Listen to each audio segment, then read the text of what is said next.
এই যে কোরআনের কথা শুনলে আমরা আবেগ আপ্লুত হয়ে যাই, এই দরদটাকে তুমি আমাদের নাজাতের ওসিলা বানাও। আরো জোরে পড়েন আমিন। এই সূরাটা আপনার চোখ খুলে দিবে। নাস্তিকদের জন্য আল্লাহ এই সূরাতে ডোজ দিয়েছে। নাস্তিকরা বলে আমরা স্রষ্টায় বিশ্বাস করি না, এর কারণ আনসিন ইজ নাথিং, যেটা দেখা যায় না ওইটা মানি না। নাস্তিকরা যে আল্লাহ তাআলাকে বিশ্বাস করে না, তাদের সবচেয়ে যুক্তি হচ্ছে আনসিন ইজ নাথিং, যেটা দেখা যায় না ওইটা বিশ্বাস করি না। তো নাস্তিককে জিজ্ঞেস করবেন, do you see the air in the atmosphere? এই যে বায়ুমণ্ডলে বাতাস, তুমি কি বাতাস দেখতে পাও? So why do you believe on that? তাহলে বাতাস না দেখলে বাতাসে বিশ্বাস করো কেন? Do you see the bad headache someone feel in his head? কেউ যখন মাথায় ব্যথা পায়, অনেকে এসে বলে হুজুর মাথার ব্যথায় মরে যাচ্ছে, একটু ফু দিয়ে দেন। ওর যে মাথায় ব্যথা আমি কি দেখতে পাচ্ছি? কথা বলেন। So why do you believe on that? তাহলে বিশ্বাস করো কেন? আরে মিয়া, তুমি তো তোমার নিজেরাই দেখো না, নিজের স্রষ্টারে দেখবা কেমন করে? আমরা কি আমাদের চোখ দেখতে পাই আয়নার সাহায্য ছাড়া? জোরে বলেন। আমি কি আমার চোখ দেখতে পাচ্ছি? আপনারা আপনাদের চোখ দেখতে পাচ্ছেন? আপনারা আমারটা দেখতেছেন, আমি আপনাদেরটা দেখতেছি, কিন্তু আমরা কি আমাদেরটা দেখতে পাচ্ছি? সামনে আয়না না ধরলে আমরা আমাদের চোখ দেখি না। আপনি কি আপনার পিঠ দেখেছেন আয়নার সাহায্য ছাড়া? জোরে বলেন। আরে আয়না এনে দিলেও তো পিঠ দেখতে গেলে ঘাড় ভেঙে যাওয়ার সম্ভাবনা আছে, চিল্লা এখন ঠিক কিনা? এজন্য আল্লাহ ডেকে বলে, গোলাম আমারে দেখা যায় না। লা তুদরিকুহুল আবসার ওয়া হুয়া ইউদরিকুল আবসার ওয়া হুয়াল লাতীফুল খাবীর। পৃথিবীর কোন চোখ আমি আল্লাহরে দেখে না, আমি আল্লাহর চোখ পৃথিবীর সবাইরে দেখে, ঠিক কিনা? এজন্য আমারে দেখা যায় না। আমার সৃষ্টির দিকে নজর করে তাকা, আমার সৃষ্টির ভেতরে আমি আল্লাহর নিদর্শন আছে না নাই? কক্সবাজারে যান, the longest sea beach in the world, পৃথিবীর সবচাইতে বড় সমুদ্র সৈকত বাংলাদেশে দিয়ে দিয়েছে কে? 155 কিলোমিটার। এই সাগরের সামনে যখন দাঁড়াবেন, সাগরের ঢেউ তর্জন গর্জন যখন আপনার চোখে পড়বে, সাগরের দিকে তাকালে আপনি বুঝতে পারবেন এই সাগরেরও একজন স্রষ্টা মালিক আছে না নাই? পাহাড়ের দিকে নজর করলে বুঝবেন পাহাড়ের একজন স্রষ্টা আছে। মরুভূমির দিকে যদি তাকান আপনি বুঝতে পারবেন এই মরুভূমির একজন স্রষ্টা আছে। ঝর্ণার দিকে নজর করলে বুঝবেন এই ঝর্ণারও একজন মালিক আছে না নাই? ঝর্ণা ঝর্ণা ঝর্ণা রে, বলনা বলনা বলনা রে, কার বিরহে পাগল পাড়া তুই, কার মিলনে ফুল ফসলে ভরা রে তোর দুকুল ভুই, কার মিলনে ফুল ফসলে ভরা রে তোর দুকুল ভুই, ঝর্ণা ঝর্ণা ঝর্ণা রে, বলনা বলনা বলনা রে, কার বিরহে পাগল পাড়া তুই। পড়েন আল্লাহু আকবার। ঝর্ণার দিকে যদি তাকান অন্তরের চোখ নিয়ে, আপনার অন্তর আপনাকে সায় দিবে, বলে দিবে যে ঝর্ণা এমনি এমনি তৈরি হয় না, এই ঝর্ণারও একজন স্রষ্টা আছে না নাই? এজন্য নাস্তিকদের জন্য আল্লাহ এই সূরাতে ডোজ দিয়েছেন। কুফানগরীতে এক নাস্তিক ছিল, সে বলে আমি স্রষ্টাকে মানি না, যদি কেউ আমার সামনে এসে প্রমাণ করে দিতে পারে যে স্রষ্টা বলে একজন কেউ আছে আমি মেনে নিব। কুফার লোকেরা বলল, ইনদানা ইমাম ইসমুহু নু'মান ইবনে সাবিত, আমাদের একজন ইমাম আছে তার নাম নু'মান, উনি আমাদের ইমাম, আল ইমাম আল আযম আবু হানিফা। সুবহানাল্লাহ পড়বেন না? সবাই বলল তুমি নাস্তিক, তোমার ইমামে আযম আবু হানিফা নু'মান ইবনে সাবিত, উনি বুঝাই দিতে পারবে যে স্রষ্টা বলে একজন আছে। নাস্তিক বলে, কই তোদের ইমাম, নিয়ে আয়। সময় দেয়া হলো জুমার নামাজের পরে দুপুর 2টায় কুফার একটা ময়দানে সাইয়েদনা ইমাম আবু হানিফা আর নাস্তিক একসাথে তর্ক করবে, ডিবেট করবে। সাইয়েদনা আবু হানিফা উনি আল্লাহর পক্ষে আর নাস্তিক আল্লাহর বিপক্ষে। তো যেদিন তর্কের ডেট করা হলো, হাজার হাজার মানুষ এসেছে, ওই নাস্তিকও এসেছে, আসে নাই শুধু ইমাম আবু হানিফা। 2টার দিকে এসে সবাই বসে আছে, আসে না। 2:30 বাজে, আসে না। 3টা বাজে, আসে না। 3:30 আসে না। 4টার দিকে দৌড়ায় আসছে। নাস্তিক বলে, যেই লোকের সময় জ্ঞান নাই ওই লোকের সাথে কোনো তর্ক নাই। কথা শুনতেছেন? মনোযোগ আছে না গেছে? যার সময়ের জ্ঞান নাই তার সাথে তর্ক নাই। ইমাম আবু হানিফা বললেন, ইনদি উযর, আমার ওজর আছে, আই হ্যাভ এক্সকিউজ। কি এক্সকিউজ আছে? আবু হানিফা বলতে শুরু করলেন, আমি যখন ঘর থেকে বের হয়ে যাই আমার বাড়ির সামনে বিশাল একটা নদী পড়ে যায়, এই নদীটা পার হয়ে আসতে হয়। আজকে যে দেখি নদীর সামনে কোনো মানুষ নাই, কোনো নৌকা নাই, কেউ নাই। নদীর পাশেই বিশাল বড় একটা গাছ। হঠাৎ দেখলাম এমনি এমনি গাছটা কেটে 2 ভাগ হয়ে গেল। এমনি এমনি গাছ থেকে তক্তা বেরোয় জোড়া লেগে গেল। করাত ছাড়া, মিস্ত্রি ছাড়া কাঠগুলো অটোমেটিক্যালি লেগে লেগে নৌকা হয়ে গেল, মাঝি ছাড়া, লগি ছাড়া, বৈঠা ছাড়া। এই নৌকাতে আমি উঠে বসলাম, নৌকা আমাকে নিয়ে টান দিয়ে সা করে নদীর উপার নিয়ে গেল।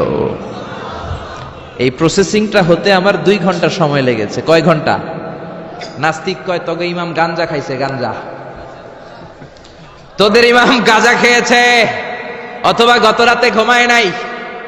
সাইয়েদনা ইমাম আবু হানিফা বললেন, এমন কথা বলেন কেন? নাস্তিক বলে, মানুষ ছাড়া, করাত ছাড়া, মিস্ত্রি ছাড়া গাছ এমনি এমনি 2 ভাগ হয়ে যায় নাকি? এমনি এমনি তক্তা জোড়া লেগে যায় নাকি? কাঠের পিসগুলো জোড়া লেগে লেগে নৌকা হয়ে যায় নাকি?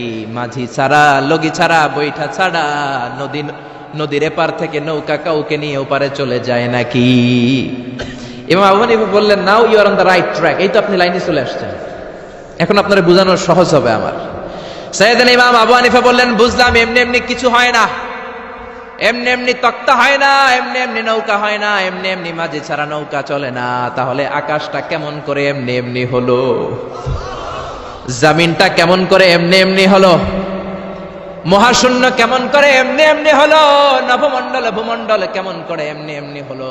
কার ইশারায় সাগর বয়ে যায়, কার ইশারায় ঝর্ণা চলে? চিল্লা এখন সুবহানাল্লাহ। নাস্তিক বলে, তাই তো, এইভাবে তো আমি ভেবে দেখি নাই, আসলেই তো আমি একটা উল্লুক্কা পাঠা, আমি তো চিন্তা করি না এইভাবে। নাস্তিক বলে, ও ইমাম, আপনি আমার ঘুমন্ত বিবেককে জাগিয়ে দিয়েছেন, আমার চোখ আপনি খুলে দিয়েছেন, আর দেরি করার দরকার নাই। আপনি আমারে পড়িয়ে দেন, লা ইলাহা ইল্লাল্লাহু মুহাম্মাদুর রাসূলুল্লাহ সাল্লাল্লাহু। এজন্য সূরার ভেতরে নাস্তিকদের জন্য কিছু মেডিসিন দিয়েছে কে? আরো জোরে সবাই বলেন, কে? সূরার নাম আরো জোরে সবাই বলেন না, কি নাম? সূরা মুলক। মুলক মানে ক্ষমতা, মুলক মানে কি? মুলক মানে পাওয়ার, মুলক মানে অথরিটি, মুলক মানে সভরেন্টি। আল্লাহ শুরু করলেন, তাবারাকাল্লাযী বিয়াদিহিল মুলকু ওয়া হুয়া আলা কুল্লি শাইইন কাদির। সুমহান সেই সত্তা যার হাতে ক্ষমতা, আর তিনি পৃথিবীর সব কিছু করার ব্যাপারে সক্ষমতা রাখেন। সুবহানাল্লাহ। আল্লাহ শুরু করলেন তাবারাকা দিয়ে, তাবারাকাল্লাযী বিয়াদিহিল মুলক। সুমহান সেই সত্তা যার হাতে ক্ষমতা। ক্ষমতা কার হাতে? সবাই বলেন, কার হাতে? নাকি আপনাদের হাতে? আপনারা তো বলেন ক্ষমতা আপনাদের হাতে, বলেন না? জনগণ সকল ক্ষমতার উৎস, বলেন না? এটা রাষ্ট্রীয় কুফুরি, রাষ্ট্র থেকেও কিছু কুফুরি আমাদেরকে শেখানো হয়। এজন্য রাষ্ট্রের সব সিগন্যাল মেনে নেওয়া যাবে না। চিল্লা এখন ঠিক কিনা? জনগণ সকল ক্ষমতার উৎস নয়, সকল ক্ষমতার উৎস হচ্ছে একজন, তিনি কে? একটু খেয়াল করে বুঝে উত্তর দেন। কেমন করে আপনি ক্ষমতার উৎস হন? আপনার যখন পেটে ব্যথা হয়, আপনি বিছানায় গড়াগড়ি খান কি খান না? ডায়রিয়া হলে চিল্লাচিল্লি করেন কি করেন না? তো আপনি না ক্ষমতার উৎস, আপনি চিল্লাচিল্লি করেন কেন? 3 বার ডায়রিয়ার কারণে টয়লেটে গেলে 4বার আর চেহারার দিকে তাকানো যায় না। 5 বার বাথরুমে গেলে বাইরে আই আর হাইতান্ন, আই মরি যাইউম। তো হাইতান্ন কিল্লাই? আপনার ক্ষমতার মালিক। ডায়রিয়া হলে আপনি টয়লেট থেকে বের হয়ে বলবেন, আমি ক্ষমতার মালিক, এই জন্য আমার ডায়রিয়া হয়েছে। আসলে আমরা ক্ষমতার মালিক নই, ক্ষমতার মালিক একজন, তিনি কে? আমরা হলাম সবাই দুর্বল। ওয়া খুলিকাল ইনসানু দাঈফা। আমাদেরকে দুর্বল বানিয়ে আল্লাহ তৈরি করেছেন। শুধু আমরাই দুর্বল নই, আমরা দুর্বলের ঘরের দুর্বল। আমরা দুর্বল, আমাদের বাবাও দুর্বল, দাদাও দুর্বল, তার মানে দুর্বলের ঘরের, দুর্বলের ঘরের। আমরা তো দুর্বল। রিকশার টায়ার পাংচার হলে আমরা বাজারে লাফ দিয়ে উঠি, লাফ দেন না? আমি কত লাফ দিছি। আমি তো এক জেলা থেকে আরেক জেলায় তাফসীর প্রোগ্রামের কারণে যাওয়া লাগে, তো মাঝ রাতে মাঝে মাঝে ট্রাকের চাকা টায়ার পাংচার হয়ে যায়, তো লাফ দিয়ে উঠি। রিকশাওয়ালারে বলি, কিরে? ড্রাইভারে বলি, কিরে কিসের আওয়াজ? বলে, হুজুর ট্রাকের টায়ার পাংচার হয়ে গেছে। লাফ দিয়ে উঠি। কোনো ক্ষমতা নাই। পিছন থেকে কেউ যদি বলে, হুজুর মাহফিলের প্যান্ডেলে সাপ, ফস, খুঁজে পাওয়া যাবে? আপনারা থাকলো আমি দৌড় দুমে এসি বাদিয়া, চাচা আপন প্রাণ বাসা। 3-4টা ভাউয়া ব্যাং যদি কেউ ছেড়ে দেয়, এখানে একটা, ওইদিকে একটা, ওইদিকে একটা, ব্যাং আর কি লাভ দিবে? তার সে 3 ডবল লাভ দিয়ে আপনারা পালাবেন, ঠিক কিনা? তাহলে আসলে আমাদের কোনো ক্ষমতা নাই, ক্ষমতার মালিক হলো একজন, তিনি কে? এজন্য রব্বুল আলামিন বলেন তাবারাকাল্লাযী বিয়াদিহিল মুলকু ওয়া হুয়া আলা কুল্লি শাইইন কাদির। সুমহান সেই সত্তা যার হাতে ক্ষমতা, ক্ষমতা কার হাতে? আমাদের কোনো ক্ষমতা নাই, আমরা নকল ক্ষমতার মালিক, আসল ক্ষমতার মালিক একজন, তিনি কে? আমাদের যে ক্ষমতা নাই এটা ভূমিকম্প হলে টের পাওয়া যায়। রাত 3টার দিকে যখন ভূমিকম্প হয় সব লোক বিল্ডিং থুয়ে দেয় দৌড়, ভাড়াটিয়াও দৌড়, বাড়িওয়ালাও দৌড়। কসবা এলাকার বাড়িওয়ালারা মনে হয় দৌড় দেয় না, কথা বলেন? ভাড়াটিয়াও দৌড় দেয়, বাড়িওয়ালাও দৌড় দেয়। চিল্লায় বলেন ঠিক কিনা? রাত 3টায় যখন ভূমিকম্প হয় পুলিশের প্রধানও দৌড় দেয়, বাস্তবে তো র্যাবের প্রধানও দৌড় দেয়, প্রেসিডেন্টও দৌড় দেয়, শুধু প্রধানমন্ত্রী দৌড় দেয় না। দেয়? আমি কই নাই, কিন্তু আপনারা কইছেন। দোষ আপনাদের, আমার কোনো দোষ নাই। আমি প্রধানমন্ত্রীর কিছু বলি নাই। চাচা আপন প্রাণ বাঁচা। রাতে ভূমিকম্প হলে দৌড় দিতে হয়, চিল্লায় বলেন ঠিক কিনা? 2004 সালে বরিশালে প্রথমে গেলাম বাসে, ফিরে আসতেছি লঞ্চে, নদীর মাঝখানে তুফান, জাহাজ ডুবে যাবে। ওই দিন চিনলাম আল্লাহ কারে কয়, আল্লাহ কেসকো কাতে হে। ওই দিন লঞ্চের শুধু মুসলমানেরাই আল্লাহরে ডাকে নাই, হিন্দুরাও জিকির করছে কার? ওই দিন সবার মুখে একটা জিকির ছিল, লা ইলাহা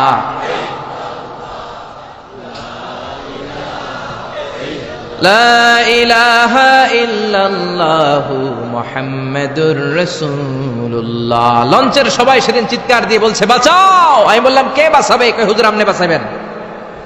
তো তাহলে আমারে বাঁচাইবো কে? কই হুজুর আপনারে বাঁচাইবো আল্লাহ। আসলে বিপদে পড়লে বোঝা যায় আমাদের কোনো ক্ষমতা নাই, ক্ষমতার মালিক হচ্ছেন একজন, তিনি কে?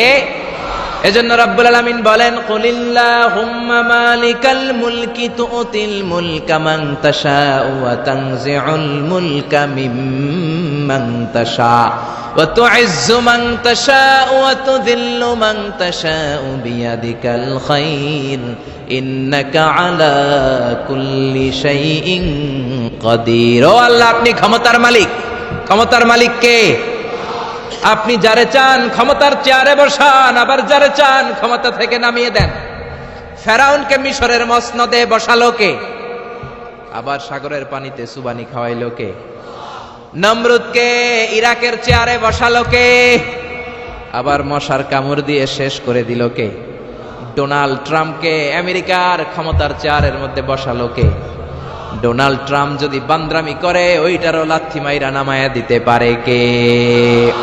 এজন্য আল্লাহ বললেন তাবারাকাল্লাযী বিয়াদিহিল মুলকু ওয়া হুয়া আলা কুল্লি শাইইন কাদির। সুমহান সেই সত্তা যার হাতে ক্ষমতা, সব ক্ষমতা কার হাতে? জোরে বলেন না, কার হাতে? এই পৃথিবীতে অনেক দেশের প্রধানমন্ত্রী কিংবা প্রেসিডেন্ট ক্ষমতার চেয়ারে 5 বছরের মেয়াদে বসে, জানেন? জানেন না? না, কোন দেশে 5 বছরের মেয়াদে, কোন দেশে 10 বছরের মেয়াদে। তো আমার আল্লাহ ক্ষমতার চেয়ারে বসছে কয় বছরের মেয়াদে? কথা বলেন। 20 বছর, 50 বছর, 100, 200, এর চেয়ে বেশি? উনার ক্ষমতার নির্দিষ্ট মেয়াদ নাই, উনার আজীবন মেয়াদ। সুবহানাল্লাহ কইবেন না? হুয়াল আউয়াল ওয়াল আখির ওয়াল যাহির ওয়াল বাতিন ওয়া হুয়া বিকুল্লি শাইইন আলিম। আল্লাহ বললেন আমি প্রথম, আমি শেষ, আমি প্রকাশ্য, আমি গোপন। অনাদিকাল থেকে আমি আল্লাহ ক্ষমতার চেয়ারে বসা, অনন্তকাল পর্যন্ত থাকবো। ঠিক কিনা? 5 বছর 10 বছরের মেয়াদে আল্লাহ ক্ষমতার চেয়ারে বসে নাই। আল্লাহর ক্ষমতার মেয়াদ হচ্ছে আজীবন মেয়াদ। চিল্লায় বলেন ঠিক কিনা? বুঝে শুনে উত্তর দিবেন। পৃথিবীর অনেক দেশে ক্ষমতায় যেতে হলে ডেমোক্রেটিক সিস্টেমে ক্ষমতায় যেতে হয়, মানে ভোটে জিতে। তো আল্লাহ তো ভোটে জিতে ক্ষমতায় আসছে, তাই না?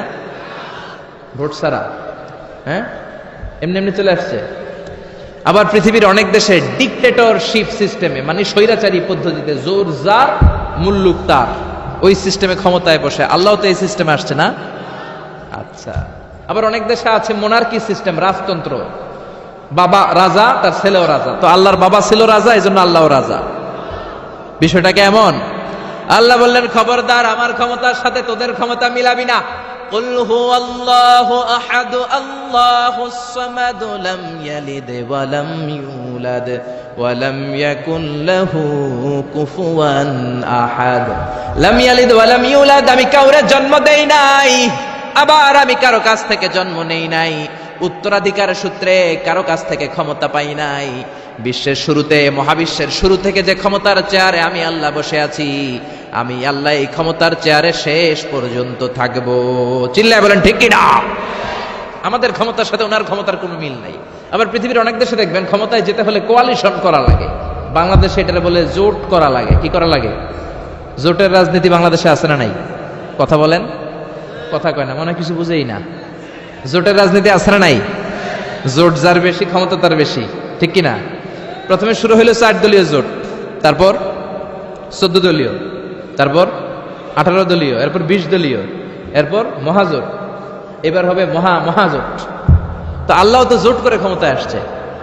আল্লাহর জোট করা লাগছে, কোয়ালিশন করা লাগছে। আল্লাহ বললেন খবরদার, ওয়ালাম ইয়াকুল্লাহু শারীকুম ফিল মুলকি ওয়া কাব্বিরহু তাকবীরা। আমার ক্ষমতায় কোনো অংশীদার দল নাই, আমার ক্ষমতার মধ্যে কোনো শরিক দল নাই, আমার কোনো জোট নাই, আমার কোনো কোয়ালিশন নাই। আমি একাই ক্ষমতার মালিক, আমার ক্ষমতায় ভাগ বসানোর মতো কেউ নাই। জোরে কোন ঠিক কিনা? আবার দেখবেন পৃথিবীর অনেক দেশে আন্দোলনের মাধ্যমে ক্ষমতার চেয়ার থেকে নামানো যায়। যিনি প্রেসিডেন্ট, একটা আন্দোলন করলে ক্ষমতা থেকে নামানো যায়, এরকম আছে না নাই? গণ অভ্যুত্থান করতে পারলে, আন্দোলন করতে পারলে ক্ষমতা থেকে নেমে যায়। আমি যখন মিশরে পড়াশোনা করি, মিশরের প্রেসিডেন্ট ছিল হোসনি মুবারক। মিশরে একটা আন্দোলন হলো, ওই আন্দোলনের ঠেলায় হোসনি মুবারক ক্ষমতা ছেড়ে দিতে বাধ্য হলো। তো আমরাও যদি পৃথিবীর সবাই মিলে আল্লাহর বিরুদ্ধে আন্দোলন করি, আল্লাহ ক্ষমতা ছেড়ে দিতে বাধ্য। বুঝে শুনে উত্তর দিয়েন। পৃথিবীর সবাই মিলে চাইলেও আল্লাহ ক্ষমতা থেকে নামবে না। আচ্ছা, যত জিন আছে মহাবিশ্বে, সব জিনারা যদি বলে আমরাও একাত্মতা ঘোষণা করলাম, আমরাও আল্লাহরে মানি না, মানুষ জিন ভাই ভাই, আল্লাহর আর রক্ষা নাই, তাইলে তো আল্লাহ ক্ষমতা ছেড়ে দিবে, তাই না? ছেড়ে দিবে। আবার ফেরেশতারাও যদি বলে আমরাও মানি না, মানুষ জিন ফেরেশতা 3 দলীয় জোট। কয় দলীয়? কথা বলেন। মানুষ জিন ফেরেশতা 3 দলীয় জোট করে যদি আল্লাহর ব্যাপারে বিদ্রোহ করি, তাহলে আল্লাহর ক্ষমতা শেষ নাকি? আল্লাহর ক্ষমতা শেষ? আল্লাহ বললেন ওয়া আন্নাকুম গায়রু মুআজিজিল্লাহ।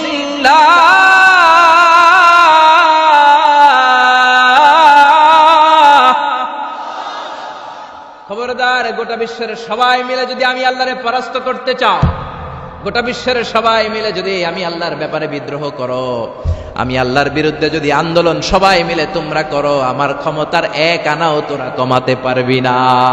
সুবহানাল্লাহ। তার মানে আমাদের ক্ষমতার সাথে আল্লাহর ক্ষমতার কোনো মিল নাই। চিল্লায় বলেন ঠিক কিনা?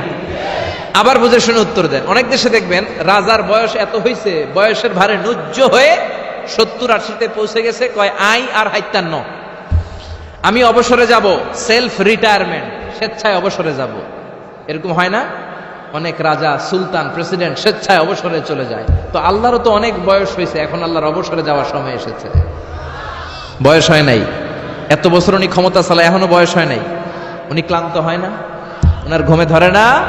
আল্লাহ বললেন খবরদার, লা তাখুযুহু সিনাতুন ওয়ালা নাওম। আমার ঘুম নাই, আমার কোনো নিদ্রা নাই, আমার কোনো তন্দ্রা নাই, আমার কোনো ঝিমুনি নাই। ওয়ালা ইয়াউদুহু হিফযুহুমা ওয়া হুয়াল আলিয়ুল আযীম। এই পুরো মহাবিশ্বটা পরিচালনা করতে যে আমি আল্লাহ ক্লান্ত হই না, আমি আল্লাহর তন্দ্রা আসে না, আমি আল্লাহর ঝিমুনি আসে না, আমি আল্লাহর ঘুম আসে না। আমি আল্লাহ একাই মহাবিশ্বের সব ক্ষমতার মালিক, ঠিক কি না? এজন্য আল্লাহ বললেন তাবারাকাল্লাযী বিয়াদিহিল মুলকু ওয়া হুয়া আলা কুল্লি শাইইন কাদির। মহান সেই সত্তা যার হাতে ক্ষমতা। ক্ষমতা কার হাতে? সবাই বলেন না, ক্ষমতা কার হাতে? নাকি আপনাদের হাতে? আর কোনদিন বলবেন জনগণ সকল ক্ষমতার উৎস? আর কোনদিন বলবেন সকল ক্ষমতার উৎস হচ্ছে একজন, তিনি কে? আওয়াজ করে বলতে হবে, তিনি কে? আমরা বললাম আল্লাহ, বুঝলাম আপনি ক্ষমতার মালিক। আর কিসের মালিক বলেন? আল্লাহ বললেন আল্লাযী খালাকাল মাউতা ওয়াল হায়াতা লিয়াবলুয়াকুম আইয়ুকুম আহসানু আমালা ওয়া হুয়াল আজিজুল গফুর। আমি শুধু ক্ষমতারই মালিক নই, আমি এমন আল্লাহ যে আল্লাহ জীবন তৈরি করলাম, যে আল্লাহ মরণ তৈরি করলাম। আমি জীবনেরও মালিক, মরণেরও মালিক। আমাদেরকে জীবন দিয়েছে কে? মরণ দিয়েছে কে? আমাদের প্রাণ ভিক্ষা দিতে পারে কে? নাকি আপনাদের রাষ্ট্রপতি? আপনাকে রাষ্ট্রপতি তো নাকি প্রাণ ভিক্ষা দেয়, দেয় না? আরে রাষ্ট্রপতিরও তো প্রাণ ভিক্ষা দিবে আল্লাহ, চিল্লায় বলেন ঠিক কিনা?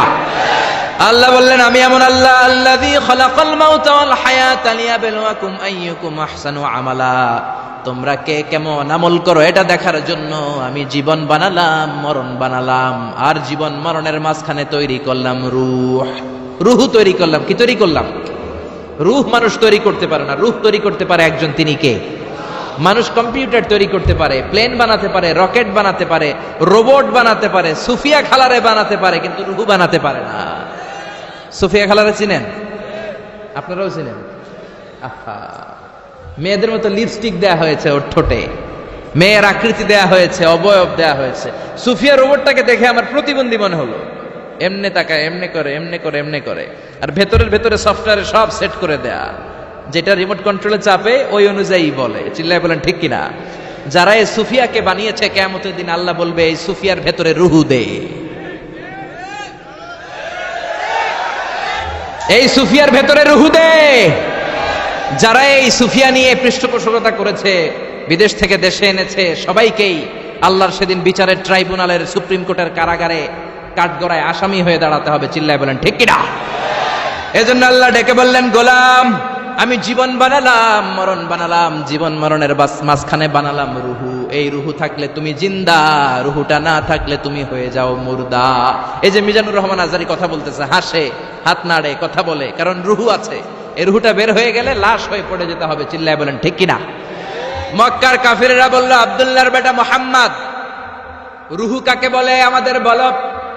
রুহু দেখতে কেমন, কেমন করে দেহের মধ্যে রুহু ঢুকে, কেমন করে রুহুটা দেহ থেকে উড়াল দেয়, এই রুহুর ব্যাপারে তথ্য দিতে পারলে কালিমা পড়ে সবাই মুসলমান হয়ে যাব। আপনারা রুহু দেখছেন কেউ?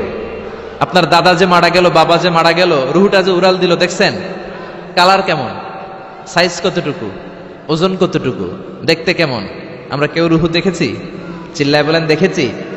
বিশ্বনবীরে বলা হলো আব্দুল্লাহর বেটা মুহাম্মদ, রুহু কারে বলে? যদি বলতে পারো কালিমা পড়বো। বিশ্বনবী বলতে পারে না, কারণ বিশ্বনবী মন গড়া কোনো কথা বলেন না, আকাশ থেকে গ্রিন সিগন্যাল আসলে তবেই বলেন, ঠিক না? বিশ্বনবী আল্লাহ তাআলার পক্ষ থেকে গ্রিন সিগন্যাল পাওয়ার জন্য উপরে তাকিয়ে রইলেন, আয়াত নাজিল হয়ে গেল। ইয়াসআলুনাকা আনির রূহি কুলির রূহু মিন আমরি রাব্বি ওয়া মা উতীতুম মিনাল ইলমি ইল্লা কালিলা। ও নবী, লোকেরা আপনারা জিজ্ঞেস করে রূহ কাকে বলে? মা হুয়া রূহ, হোয়াট ইজ দ্য স্পিরিট? আপনি বলে দেন রূহ হলো আল্লাহর পক্ষ থেকে স্পেশাল অর্ডার। আল্লাহর অর্ডারে এই রূহটা দেহের মধ্যে ঢোকে, আবার আল্লাহর অর্ডারে রূহ বের হয়ে যায়। আল্লাহু আকবার। এই রুহুটা মানুষের দেহে ঢুকে কার অর্ডারে, আবার বের হয়ে যাবে কার অর্ডারে? পৃথিবীর যত বিজ্ঞানীরা আছে সবাই মিলেও কি একটা রুহু বানাতে পারবে? জোরে বলেন না, রুহু বানাতে পারবে? আল্লাহ চ্যালেঞ্জ করে বললেন ওমা উতীতুম মিনাল ইলমি ইল্লা কালিলা, তোমাদেরকে একেবারে যত সামান্য কিঞ্চিত জ্ঞান দিয়ে আমি তৈরি করেছি, তোমাদের এই লিমিটেড জ্ঞান দিয়ে রুহু বানানো যাবে? ইউনাইটেড স্টেটস অফ আমেরিকা একজন মেডিকেল সায়েন্টিস্ট এই চ্যালেঞ্জ গ্রহণ করলো। সে চ্যালেঞ্জ গ্রহণ করে বলল আমি রুহু বের করে ছাড়বো। কি বের করব? রুহু। আমেরিকার ওই মেডিকেল সায়েন্টিস্ট সে চ্যালেঞ্জ করে বলল আমি রুহু বানাবো। কি বানাবো? উত্তর দিতে হবে কিন্তু, কি বানাবো? রুহু বানাবো। কেমন করে রুহু বের হয় এটা আবিষ্কার করে আমি নোবেল প্রাইজ জিতবো, নোবেল লরেট হব। 7 বছর সে গবেষণা করলো মুমূর্ষু রোগীদের নিয়ে। মুমূর্ষু রোগী নিয়ে বসে থাকে, কখন রুহুটা বের হবে, রুহু ধরার জন্য বসে থাকে। কিন্তু 7 বছরে হাজার হাজার মুমূর্ষু রোগীর দেহ থেকে রুহু উড়াল দিছে, কিন্তু রুহু ধরতে পারে নাই। সুবহানাল্লাহ কইবেন না? আচ্ছা, এইবার তার মাথায় একটা চিন্তা আসলো, না এই পন্থায় হাঁটলে তো হবে না, আমি একটা কাজ করি, বুলেট প্রুফের গ্লাস দিয়ে একটা ছোট্ট গ্লাসের রুম বানাই, ওই গ্লাসের ভেতরে মুমূর্ষু রোগী ঢুকায় দিব। বুলেট প্রুফ চিনেন তো? মানে গুলি মারলেও গুলি ঢুকবে না। আমাদের মাননীয় প্রধানমন্ত্রী, রাষ্ট্রপতি মহোদয়, ওনারা যে গাড়িগুলো চালায় এগুলো কিন্তু বুলেট প্রুফ, জানেন? গুলি মারলে গুলি ঢুকে না। তো উনি বুলেট প্রুফ গ্লাস দিয়ে, টেম্পার্ড গ্লাস দিয়ে ছোট্ট একটা রুম বানালেন, কাচের গ্লাস। উনি মনে মনে ভাবলেন মুমূর্ষু রোগী যদি এই কাচের গ্লাসের ভেতরে ঢুকাই, যেহেতু বুলেট প্রুফ, কিছু ঢুকেও না বাইরে হয় না, রুহু বাইরেবো কেমনে দেখি। তো কাচের গ্লাস বানিয়ে তার টিমের সবাইকে বলল, আইসিইউ থেকে একটা মুমূর্ষু রোগীকে ধরে আনো, আজকে আমি রুহু ধরে ছাড়ুন। তো মুমূর্ষু রোগীকে আনা হয়েছে ইন্টেনসিভ কেয়ার ইউনিট থেকে, তাকে কৃত্রিম অক্সিজেন দিয়ে লাইফ সাপোর্টে রাখা হয়েছে। মেডিকেল টিমের প্রধান বলে, এই লোকটারে এই বুলেট প্রুফ গ্লাসের যে ছোট্ট রুম, এটার ভিতরে ঢুকানোর আগে চেক হিজ বিপি, তার বিপি মাপ, ব্লাড প্রেশার মাপ। তো মেপে দেখে ঠিক আছে। ওজন মাপ, বলে ওজন মাপা হলো, ওজন হচ্ছে 80 কেজি, 80 কিলোগ্রাম। কত কেজি? 80। সবাই বলেন কত কেজি? 80 কেজি। এবার মেডিকেল টিমের প্রধান বলে, মুমূর্ষু রোগীটার ভিতরে ঢুকিয়ে দে। ঢুকানো হলো। এবার সে বলল, লাইফ সাপোর্ট খুলে ফেল। সবাই বলে, স্যার লাইফ সাপোর্ট খুলে ফেললে তো মরে যাবে। মেডিকেল টিমের প্রধানকে মারার জন্যই তো আনছি, এটার না মারলে আমি রুহু পামু কেমনে? এটা রুহুটা তো বের করতে হবে দেহ থেকে। তো যেই কথা সেই কাজ, ঢুকানো হলো, লাইফ সাপোর্ট খুলে ফেলা হলো। লোকটা গ্লাস ফিটিং করা রুমের ভেতরে ছটফট করতে করতে দুনিয়া থেকে বিদায় নাই। এবার মেডিকেল টিমের প্রধান রুহু খুঁজতেছে। দুনিয়া থেকে বিদায়, তার মানে তো রুহু বের হয়ে গেছে, কিন্তু রুহু আর খুঁজে পায় না। গ্লাসের এই দিকে তাকায়, ওই দিকে তাকায়, নিচে উপরে ডানে বায়ে সামনে পেছনে, কোথাও রুহু নাই। রুহু খুঁজে পাওয়া যায় না। সে ভাবলো, আমি গ্লাসের দরজাটা খুলে হাত দিয়ে এরকম বাইং মাছ যেমনি হাতায়, এরকম হাতাইলে হয়তো রুহু পাবো। তো কাচের গ্লাস খুলে হাত দিয়ে এরকম হাতানো শুরু করলো। হাতাতে হাতাতে পুরো গ্লাস ফিটিং করা রুমের ভিতরে সব খুঁজে ফেললে, কিন্তু রুহু খুঁজে পাওয়া যায় নাই। লোকটাকে বের করা হলো। উনি বললেন, চেক হিজ বিপি, বিপি মাপতো। সবাই বলে, স্যার এটা তো ময়রা ভূত হয়ে গেছে, এখন তো বিপি নাই। বিপি বুঝেন তো, ব্লাড প্রেশার। এই যে ধাক্কাটা, অলিন্দ নিলয়, সিস্টলিক ডায়াস্টলিক, জন্মের পর থেকেই আমাদের এই যে দম নেয়া আর দম ছেড়ে দেওয়ার খেলাটা আছে না নাই? কথা বলেন। এই যে ফুসফুস দম নেয়, দম ছেড়ে দেয়। শীতের রাতে আপনি কম্বল গায়ে দিয়ে ঘুমায় যান, আপনার দমও কি ঘুমায় যায়? আপনার দম ঘুমাইলে তো আপনি ঠুস। আয় রে মানুষ রঙিন ফানুস, দম ফুরাইলে তবু তো ভাই কারোরই নাই একটুখানি। আয় রে মানুষ রঙিন ফানুস, রঙিন ফানুস, আয় রে মানুষ। পড়েন আল্লাহু আকবার। এবার মেডিকেল টিমের প্রধান বলে, চেক হিজ বিপি, বিপি মাপ। সবাই বলে, বিপি নাই, কিন্তু ওজন আছে না নাই? মরার পরেও তো একটা লাশের ওজন থাকে কি থাকে না? এবার মেডিকেল টিমের প্রধান বলে, চেক হিজ ওয়েট, ওজন মাপ। এবার ওজন স্কেলে সরানোর পরে দেখা গেল লোকটা মরার আগে ছিল 80, এখন হয়ে গেছে 78 কেজি। কয় কেজি? মরার আগে লোকটা ছিল কয় কেজি? মরার পরে ওজন দেওয়ার পরে ওজন হয়ে গেছে কয় কেজি? কমছে কয় কেজি? মেডিকেল টিমের প্রধান কয়, আমি পাইছি। সবাই কয়, কি পাইছেন? মেডিকেল টিমের প্রধান কয়, ওইডা। সবাই কয়, কোনডা? কয়, রুহু। কেমনে পাইলেন? কয়, মরার আগে ছিল 80 কেজি, মরার পরে 78 কেজি, কমছে 2 কেজি। তার মানে যেটা উড়াল দিছে ওইটাই 2 কেজি। পাইছে ঘোড়ার ডিম। কিন্তু বিজ্ঞানীদের নিয়ম হচ্ছে, আপনি একটা রেজাল্ট দিয়েই ফাইনাল জাজমেন্ট দিতে পারবেন না, আপনার আরো কিছু নমুনা সংগ্রহ করতে হবে। সে বলল, আরেকটা রোগীকে আইসিইউ থেকে নিয়ে আয়, ওজন মাপ, বিপি মাপ। বিপি ওকে, ওজন কত? 70 কেজি। দ্বিতীয় যে লোকটাকে আনা হলো তার ওজন 70 কেজি। চিল্লায় বলেন, কয় কেজি? 70। এবার গ্লাসের ভিতরে ঢুকানোর পরে অক্সিজেনের মাস্কটা খুলে ফেলা হলো। এই লোকটা অক্সিজেনের অভাবে ছটফট করতে মরে গেল। মরার পরে আবার রুহু খুঁজে, কিন্তু গ্লাসের ভিতরে রুহু নাই। এই লোকটাকেও বের করে মেডিকেল টিমের প্রধান বলে, চেক হিজ বিপি, বিপি মাপ। সবাই বলে, বিপি নাই, কিন্তু ওজন আছে না নাই? এই লোকটার ওজন মরার আগে কত কেজি? 70। এবার ওজন দিয়া দেখে এই মৃত লোকটার ওজন হয়ে গেছে 71 কেজি। কয় কেজি? আগেরটা তো কম ছিল, মিলানো গেছে। এবার যাবি কই? হ্যাঁ, আগেরটা 2 কেজি কমেছে। মনে মনে চিন্তা ছিল, রুহু যেটা ছিল উড়াল দিয়েছে, রুহু নাই, 2 কেজি কমেছে। এবার ছিল 70 কেজি, মরার পরে আরো বেড়ে গেছে 1 কেজি। এবার যাবে কই? আল্লাহ বলে, কিয়ামত পর্যন্ত বিপি মাপতে পারবা, কিয়ামত পর্যন্ত বুলেট প্রুফের গ্লাসের ভিতরে লাশ ঢুকাতে পারবা, বের করতে পারবা, কিন্তু রুহু খুঁজে বের করতে পারবা না। ঠিক কি না?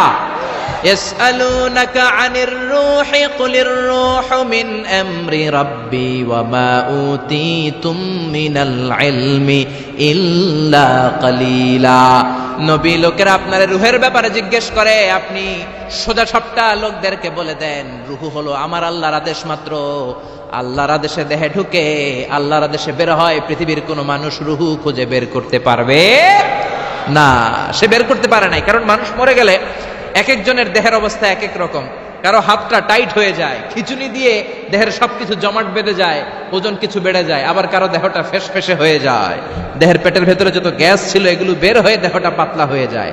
পাতলা হোক আর ভারী হোক, ওইটা মেজারমেন্ট করে রুহু খুঁজে বের করা যায় না। চিল্লায় বলেন ঠিক কিনা? আমরা বললাম আল্লাহ, বুঝলাম আপনি ক্ষমতার মালিক, আপনি রুহুর মালিক, আর কিসের মালিক বলেন? আল্লাহ বললেন আল্লাযী খালাকা সাবআ সামাওয়াতিন তিবাকা মা তারা ফি খালকির রহমানি মিন তাফাউত।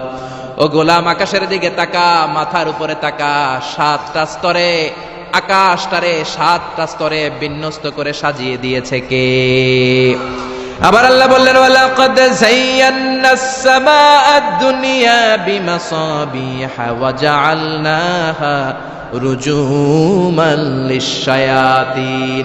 আমি এই পৃথিবীর কাছের আকাশটাকে, প্রথম আকাশটাকে চমৎকার চমৎকার তারা দিয়ে সুশোভিত করে দিয়েছি। সুবহানাল্লাহ।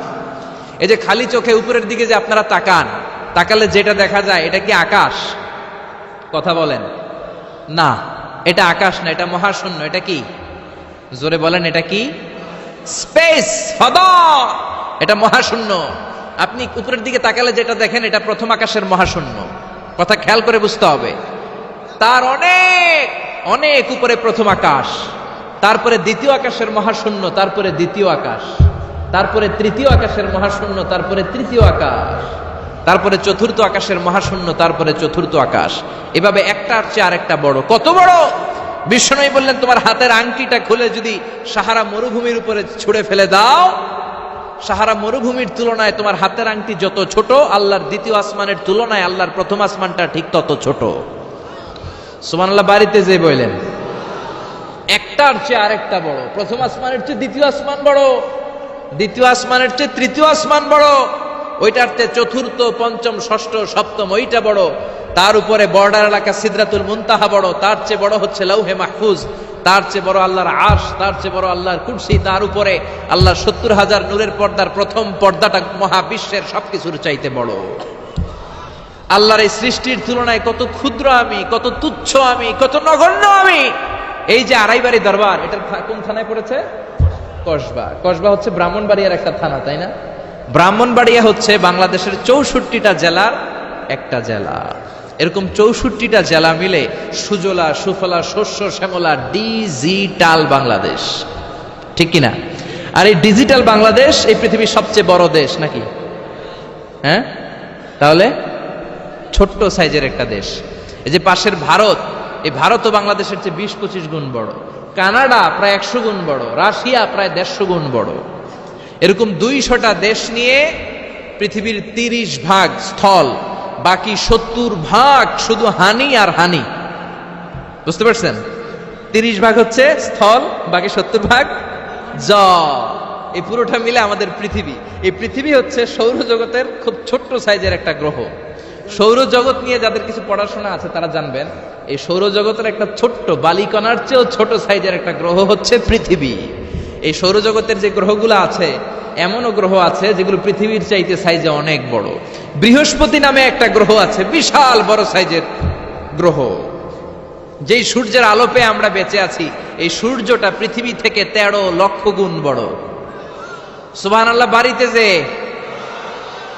দেখছেন, বাড়িতে যে বলতে বললে এদিকে বলে ফেলায়, আসতে বলতে বললে চিল্লায় বলে। ডিজিটাল সিস্টেম, সরকার ডিজিটাল, দেশ ডিজিটাল, বক্তা ডিজিটাল, শ্রোতাও ডিজিটাল। আশা করি মাইকটাও ডিজিটাল না? আলহামদুলিল্লাহ, ডিজিটাল হতে হবে। তো এই সূর্যটা পৃথিবী থেকে ১৩ লক্ষ গুণ বড়। কত লক্ষ? Can you imagine, can you guess? এটা কি আপনি কল্পনা করতে পারেন?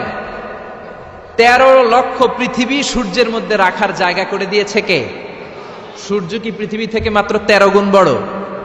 ১৩০০ গুণ, ১৩,০০০ গুণ, ১৩ লক্ষ গুণ। তার মানে কি সূর্যই মহাবিশ্বের সবচেয়ে বড় গ্রহ, বড় তারা না। ব্যাটেলজিউস নামে একটা তারা আছে, যে সূর্য পৃথিবী থেকে ১৩ লক্ষ গুণ বড়।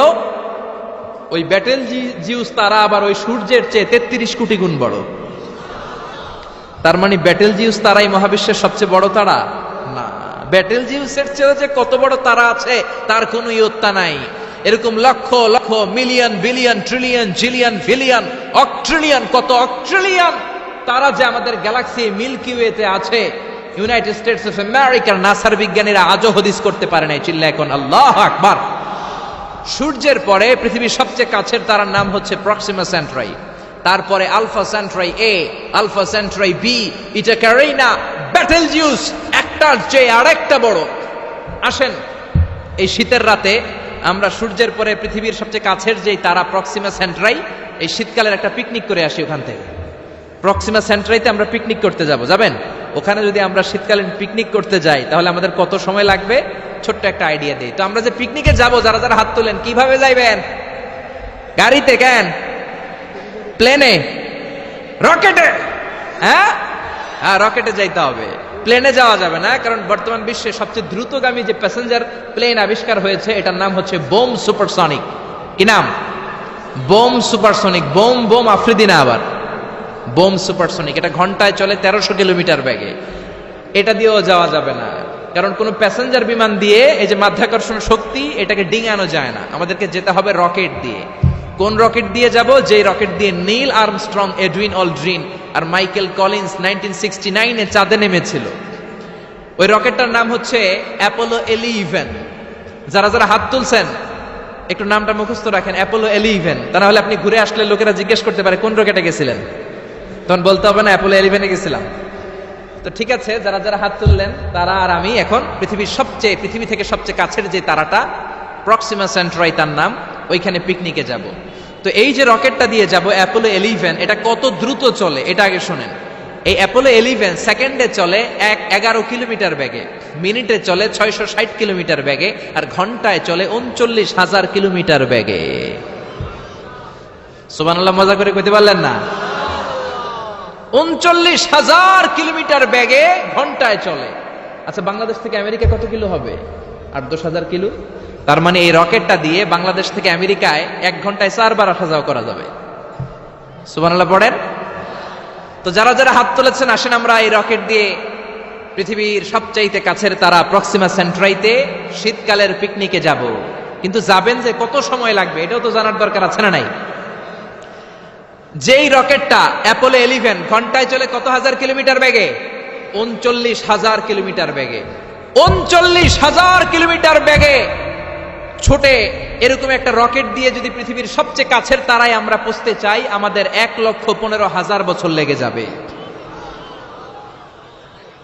কেন ইমাজিন? আপনি কল্পনা করতে পারেন যে রকেটটা ঘন্টায় ছুটবে আপনাকে নিয়ে 39,000 কিলোমিটার বেগে, ওই রকেটটা দিয়ে পৃথিবীর সবচেয়ে কাছের যে তারাটা, ওইটাতে পৌঁছতে আমাদের 1,15,000 বছর লেগে যাবে। তার মানে আল্লাহ যদি বলে যা আজারি কি আর করবি, তোর যখন এত শখ হয়েছে, যারা যারা হাত তুলছে তোরে আর ওদেরকে আমি 1,15,000 বছর হায়াত দিয়ে দিলাম। তা আমরা যদি যাইতে শুরু করি, বাকি যারা হাত তোলে নাই এরা মরে ভূত হয়ে যাবে। শুধু এরা না, এদের নাতিপুতিও মরে শেষ, আমাদের নাতিপুতিও শেষ। সবাই মরতে মরতে মরতে মরতে 6,000 প্রজন্ম, 6,000 জেনারেশন যখন মরে ভূত হয়ে যাবে, তখন আমাদের ওই তারার মধ্যে নামার সময় হবে। সুবহানাল্লাহ কইবেন না? গ্রিক সভ্যতার সময়কালে গ্রিকদের একটা সভ্যতা আছে, নাম শুনছেন না? গ্রিক সভ্যতা, মিশরীয় সভ্যতা, মেসোপটেমিয়াম সভ্যতা, ইনকা সভ্যতা, মহেঞ্জোদারো সভ্যতা, চিচেন ইৎজা সভ্যতা। তো এই যে গ্রিক সভ্যতার সময়কালে কেউ যদি এই প্রক্সিমা সেন্ট্রাইতে এই রকেটটা দিয়ে যাওয়া শুরু করতো, তাহলে 2018 সালে তাদের পুরো সফরের মাত্র 4% কমপ্লিট হতো। 96% ট্যুর তখনও বাকি থেকে যেত। চিল্লায় পড়েন আল্লাহু আকবার।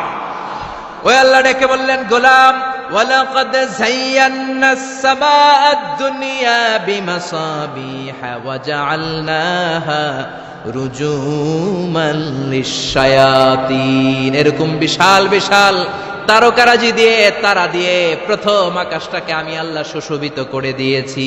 পড়েন সুবহানাল্লাহ। তো এরকম তারা কি মহাশূন্যে শুধু একটা আছে? কত হাজার আছে কেউ জানে না। চিল্লায় বলেন ঠিক কিনা? সূরাতুল মুলক অনেক লম্বা, তো আমি হাইলাইটেড জায়গাগুলো নিয়ে আপনাদের সাথে কথা বলি। এরপরে রাব্বুল আলামিন প্রথম রুকুর শেষের দিকে বললেন, ওয়া আসিররু কাওলাকুম আও ইজহারু বিহি ইন্নাহু আলিমুম বিযাতিস সুদূর। ও গোলাম, তোমরা আস্তে কোনো কথা বলো, প্রকাশ্যে বলো কিংবা গোপনে বলো, কেউ শোনে না, শোনে কে? চিল্লায় বলেন, কেউ যেটা দেখে না দেখে কে? কেউ যেটা শোনে না শোনে কে? দুনিয়ার সবার চোখ আপনি ফাঁকি দিতে পারবেন, আমার আল্লাহর চোখ ফাঁকি দেয়া যাবে নাকি? আচ্ছা বলেন তো, পুলিশের চোখ ফাঁকি দেয়া যায় কি যায় না? র্যাবের চোখ, বিমানবন্দরে কাস্টমস অফিসারের চোখ, দুর্নীতি দমন কমিশনের অফিসারের চোখ, পরীক্ষার হলে ম্যাজিস্ট্রেটের চোখ, কিন্তু আমার আল্লাহর চোখ ফাঁকি দেয়া যায়? আপনি রাত্রিবেলা দরজা বন্ধ করে জানলা আটকে দিয়ে বাতি বন্ধ করে পাপ করেছেন, অন্যায় করেছেন, কেউ দেখে নাই, দেখেছে কে? এরপরে ওই আল্লাহ বললেন আওয়ালাম ইয়ারাউ ইলা তাইরি ফাওকাহুম সাফাতিন ওয়া ইয়াকবিদনা মা ইউমসিকুহুন্না ইল্লার রাহমান ইন্নাহু বিকুল্লি শাইইন বাসীর। আল্লাহ ডেকে বললেন, গোলাম ওরা কি পাখির দিকে তাকায় না? আওয়ালাম ইয়ারাউ ইলা তাইর, ওরা কি পাখির দিকে নজর করে না? ফাওকাহুম সাফাতিন ওয়া ইয়াকবিদ, যেই পাখিগুলো ওদের মাথার উপর দিয়ে উড়ে বেড়ায়, যেই পাখিগুলো ওদের মাথার উপরে ডানাগুলো মেলে দেয়, আবার ডানাগুলো ঝাপটে জমিনের মধ্যে নেমে আসে, ওরা কি পাখির দিকে তাকায় না? কেউ যদি পাখি নিয়ে গবেষণা করে সে নাস্তিক হতে পারে। আপনি যদি পাখি নিয়ে রিসার্চ করেন আপনি নাস্তিক হতে পারবেন না। এজন্য আল্লাহ তাআলা পবিত্র আল কোরআন আল কারীমের অনেক জায়গায় পাখির কথা বললেন, পাখি দিয়ে আল্লাহ দৃষ্টান্ত দিলেন। সুলাইমান আলাইহিস সালামকে আল্লাহ তাআলা একটা স্পেশাল পাখি দিলেন, ওটার নাম হচ্ছে হুদহুদ। 1000 মিটার উপর থেকেও তার এই পাখির চোখে মেগাপিক্সেল এত বেশি ছিল, জমিনের দিকে নজর করেই জমিনের কত ফুট নিচে মিষ্টি পানি আছে এই পানির সন্ধান সে সুলাইমান নবীকে দিয়ে দিত। সুবহানাল্লাহ পড়েন। কত কিসিমের, কত ধরনের, কত রং বেরঙের পাখি যে আল্লাহ পৃথিবীতে বানিয়েছেন তার কোনো ইয়ত্তা নেই। হামিং বার্ড নামে একটা পাখি আছে, নর্থ আমেরিকাতে পাওয়া যায়, পৃথিবীর সবচেয়ে ছোট্ট সাইজের পাখি। এটা যখন প্রাপ্ত বয়সে পৌঁছে এই পাখিটার সাইজ হয় মাত্র 3 ইঞ্চি। কয় ইঞ্চি? পৃথিবীর সব পাখি সামনের দিকে উড়ে, আর এই হামিং বার্ড সামনেও যেমনি উড়ে পিছনের দিকে উঠতে পারে। সুবহানাল্লাহ কইলেন না? এই পাখিটা প্রতি সেকেন্ডে তার পাখা ঝাপটায় 80 বার। কয়বার? আমি আপনি আমাদের হাতগুলো 1 সেকেন্ডে ঝাপটাতে পারবো কয়বার? 4 বার, সবচেয়ে বেশি হলে 5 বার। আর এই পাখিটা প্রতি সেকেন্ডে তার ডানা ঝাপটায় 80 বার। চিল্লায় কোন সুবহানাল্লাহ। আলপিন সুইফট নামে একটা পাখি আছে, সাউথ ইউরোপের আল্পস পর্বতমালার পাশে এই পাখিগুলো পাওয়া যায়। গোটা বিশ্বে এটাকে সুইফট বার্ড বলে, সুইফট বার্ড। এই সুইফট বার্ড একবার শূন্যে উড়াল দেওয়া শুরু করলে 8 মাস উড়ন্ত অবস্থায় থাকতে পারে। আবার কোনো প্রয়োজনে পৃথিবীতে নেমে আসে, আবার উড়াল দিলে আবার 8 মাস, আবার নেমে আসে, আবার উড়াল দিলে আবার 8 মাস। সুবহানাল্লাহ পড়েন। হোমা বার্ড নামে একটা পাখি আছে, যে পাখিটা উড়ন্ত অবস্থায় ডিম পেড়ে দেয়, আর ওই ডিম জমিনে পড়ার আগেই উড়ন্ত অবস্থায় শূন্যে থাকতে ওই ডিম ফুটে বাচ্চা বেরোয়, ওই বাচ্চাও আবার শূন্যে উঠতে শুরু করে দেয়। এজন্য রাব্বুল আলামিন বলেন, আওয়ালাম ইয়ারাউ ইলা তাইরি ফাওকাহুম সাফাতিন ওয়া ইয়াকবিদ মা ইউমসিকুহুন্না ইল্লার রাহমান ইন্নাহু বিকুল্লি শাইইন বাসীর। নাস্তিকগুলো কি পাখির দিকে নজর করে তাকায় না? কেমন করে তাদের উপর দিয়ে পাখাগুলো মেলে দিয়ে তারা উড়ে বেড়ায়। সাফাতিন ওয়া ইয়াকবিদনা, পাখাগুলো ডানাগুলো মেলে দেয়, আবার ডানা ঝাপটায়। এই পাখিগুলোকে শূন্যে কেউ ধরে রাখে নাই, ধরে রেখেছে একজন, তিনি হলেন আমার আল্লাহ। তিনি কে? এই যে পাখিগুলো শূন্যে উড়ন্ত অবস্থায় থাকতে পারে, ওদেরকে শূন্যে উড়ন্ত অবস্থায় রাখলো কে? জোরে বলেন কে? ছোট্ট হাঁসের বাচ্চা পৃথিবীতে আসার সাথে সাথে কেমন করে পানিতে সাঁতার কাটে। কে এই হাঁসের বাচ্চারা শিখালো যে তোর ডানা ঝাপটাতে হবে, পা নাড়াতে হবে? শিখালো কে? গাভীর পেট থেকে বাছুর বের হয়েই গাভীর ওলানের মধ্যে ঢু মারে। কে ওরে শিখালো ওই জায়গায় ঢু দে, ওইখানে ঢু মারলেই তোর রিজিক বেরোবে? কে শিখালো? সুবহানাল্লাহ কইতে মন চায় না? এজন্য আল্লাহ বললেন, ওরা কি পাখির দিকে তাকায় না? পাখির দিকে তাকালে তো পৃথিবীর কোন মানুষ নাস্তিক থাকতে পারে না। পাখিকে আরবিতে কি বলে বলেন তো দেখি? হ্যাঁ, কি? তয়ের। হ্যাঁ, তয়ের। আর বিমানকে আরবিতে কি বলে কে জানেন? তয়ের, তয়রান, তয়ের একই জিনিস। বিমান আরবিও যা, পাখি আরবিও তা। Birds and aeroplane maintain the same flying mechanism while flying. পাখি আর বিমান যখন আকাশে উড়ে একই সিস্টেমে উড়ে। এজন্য এই পাখির উপর রিসার্চ করে বিমান আবিষ্কার হয়েছে। সুবহানাল্লাহ পড়েন। কিন্তু আফসোসের বিষয় হচ্ছে আমরা বানাতে পারি নাই, এটা বানিয়েছে ইহুদিরা। উইলবার রাইট অরভিল রাইট দুই ভাই মিলে বিমান বানিয়েছে 1903 সালে। ইউনাইটেড স্টেটস অফ আমেরিকার নাগরিক এই দুই ভাই মিলে তারা বিমান বানিয়ে ফেললো। আমরা বানাতে পারি নাই। আমরা আছি মদ আর নারী নিয়ে, আমরা আছি হিন্দি সিনেমা নিয়ে, আমরা আছি মারামারি নিয়ে, আমরা আছি কাফের ফতুয়া দেয়া নিয়ে, আমরা আছি তর্কাতর্কি নিয়ে, জি বাংলা নিয়ে, স্টার জলসা নিয়ে, কিরণমালা নিয়ে। চিল্লায় বলেন ঠিক কিনা? স্টার জলসা হায়ারে জিহি বাংলা, নষ্ট করলো হয়ে আমার সোনার বাংলা। স্টার জলসা হায়ারে জিহি বাংলা, নষ্ট করলো হয়ে আমার সোনার বাংলা। ঠিক কিনা?